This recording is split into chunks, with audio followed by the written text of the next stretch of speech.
عليكم ورحمة الله وبركاته. هنبدأ مع الدكتور المتألق المحترم المفوق في شغله، ربنا يديه الصحة وطول العمر. صاحب برنامج الكرة السويسرية اللي انت جاي عليها يا استاذ عبد الله، وري لهم الكرة الأول عشان نعرف نتكلم عليها. دي اللي هنتكلم عليها دلوقتي، وايش الكرة دي اللي خلتني يبقى ايه؟ في تميز من ايه بقى؟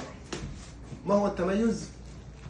إن في برنامج طبي باستخدام الكرة السويسرية لحماية العمود الفقري أثناء الجلوس، اللي بيداوم يقعد يومين 8 ساعات ما يجيلوش املاح ولا سكر ولا تورم في رجلين ولا عرضه يجيله دوالي ولا دوالي خصيه ولا ضعف في عضلات بطن ولا الام ظهر وزي غضروف. طول ما انت قاعد على الكره ديت الاستاذ عبد الله قاعد عليها ديت في بالانس. بالانس يعني ايه؟ يعني المخ والمخيخ والحبل الشوكي والاذن الوسطى وعضلات الثبات والتوازن. اسمها يوجا بول، بالانس بول، استابيليتي بول، فيتنس بول، جيم بول، بيلاتس بول. بيلاتس بتاع الباور هاوس، بتاع ايه؟ منطقه الوسط، الكور استابيليتي، الكور بالانس. معدل التنفس في جسم الانسان من 12 ل 20 نفس في الدقيقه، يعني عود نفسك انك تتنفس بعد المريء عن المعده. استخدم عضلات بطنك اثناء الجلوس، استخدم عضلات الحوض، خلي عضلاتك بتاع الحوض تشتغل. انت بس لو قعدت صح وانفليت يور بودي بهذه الطريقه هتولد كرييت انتر ابدومينال بريشر. الضغط الداخلي ده بيسهل الاخراج، وفي نفس الوقت الضغط الداخلي ده بيحرك عضلات الحوض اللي هي سقف الحوض اللي بيعملوها بلاتز، اللي هي بيعملوها كيجل اكسرسايز، تمرينات كيجل اكسرسايز بتاع سرعه القذف وضعف الجنس وسلس البول وسقوط الرحم وسقوط المستقيم. اهم حاجه من دول بقى كلها الحجاب الحاجز اللي ماسك الست ضلوع. اما تسحب بطنك للداخل حميت نفسك من الفتق السره، حميت نفسك من الفتق القلبي. العضله الاستابلايزر اللي انت شغلتها ديت يوم ما بتشغلها يخف الضغط ورا على الغضروف من 30 الى 50%، الاكزيال بريشر على الغضروف من 30 الى 50%. معلومه بتوع البايوميكانكس هم اللي عارفينها، اغلب الاطباء ما يعرفوش المعلومه ديت.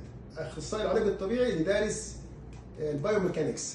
اسحب بطنك للداخل، شغلت الاستابلايزر الامامي، الاستابلايزر الامامي يشتغل، الاستابلايزر الخلفي يشتغل. عضله اسمها مالتيفيدس. العضله دي انا بعتبر خلاص، انا كان حريص في انك اقول لك اما تركع حافظ على الكيرف ده، حط ميه ما تقعش.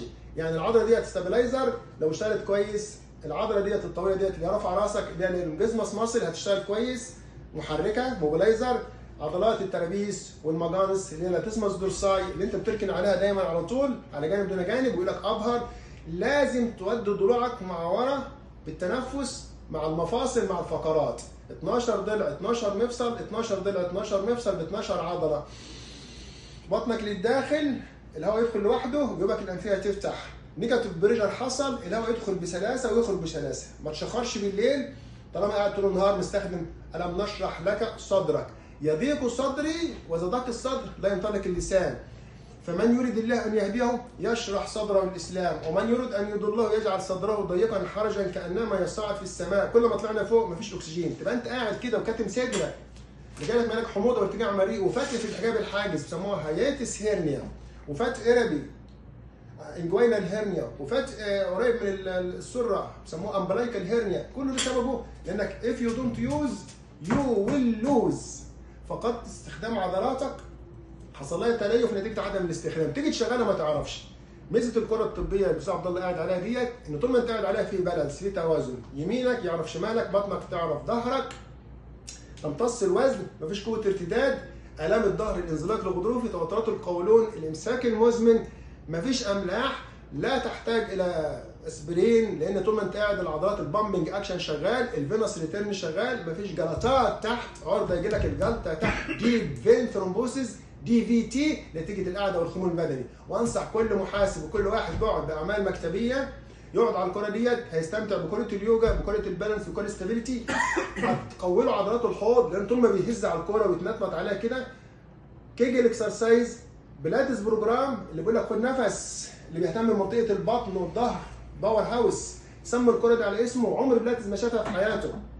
فعندك كيجل اكسرسايز بتاع سرعه القذف والضعف الجنسي، عندك بلاتس بروجرام اللي هو بيكون لك منطقه وسطك اللي فيها جهاز تنفسي وهضمي وبولي تناسلي ومن وراها الحبل الشوكي والدوره الدمويه بتاعه القلب.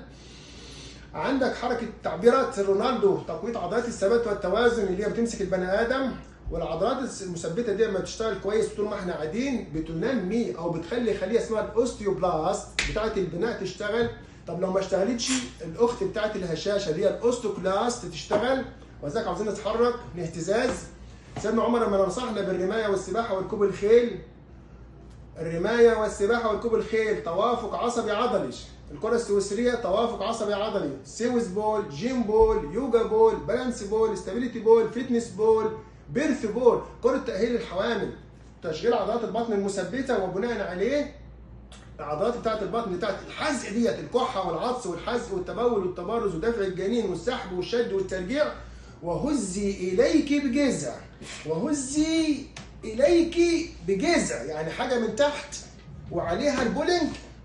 والمعروف ان الحمل الشيل حاجه بيجهد المراه. دلوقتي حينما جاءها المخاض الى جذع النخله قالت يا ليتني مت قبل هذا وكنت ناسيا منسيا، فناداها من تحتها، والله اعلم هو سيدنا عيسى، فناداها من تحتها الا تحزني قد جعل ربك من تحتك سريا وهزي اليك بجذع. انه الحركه زي كده مثلا بتشد الحاجه عليك، البطن بتشتغل بتساعد في دفع الجنين ونزوله، والله اعلم. هذه العضله بتاعت الكحه والعطس والحزق والتبول والتبرز، هذا استابلايزر امامي لو اشتغلت كويس يخف الضغط على غضروفك ورا من 30 الى 50%، بل بترتاح عضلات ظهرك بنسبه 55%.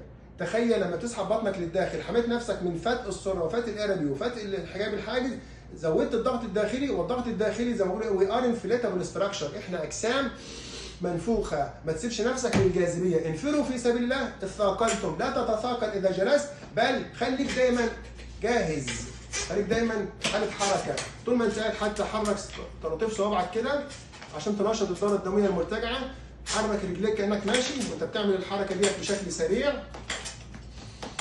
هتلاقي عضلات بطنك وظهرك. وما تنساش برضو حتى الكرسي بقى تستفاد منه ككرسي، بتحصل حاجه.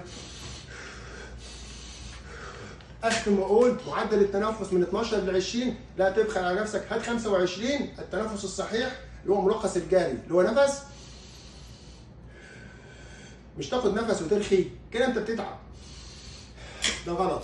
اللي هو ملخص الجاري اللي هو كانك بتنفخ بالونه. البطن بتخش ترفع الحجاب الحاجز، تطرد النفس يدخل، الحجاب الحاجز ينزل تحت، شغلوا البساتم. الحجاب الحاجز انا بعتبره كبستنج، الحجاب الحاجز جاي له الاعصاب بتاعته من الرقبه، من الفقره 4 ومن الفقره 3 والفقره 5، والعضله اللي هي شايله القلب والرئتين هي اللي بتعمل انعاش قلب رئوي لو احتاجناها.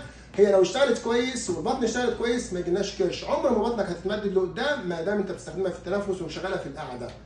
والله اعلم. جزاكم الله خير. شكرا يا دكتور، شكرا، الله يحفظك.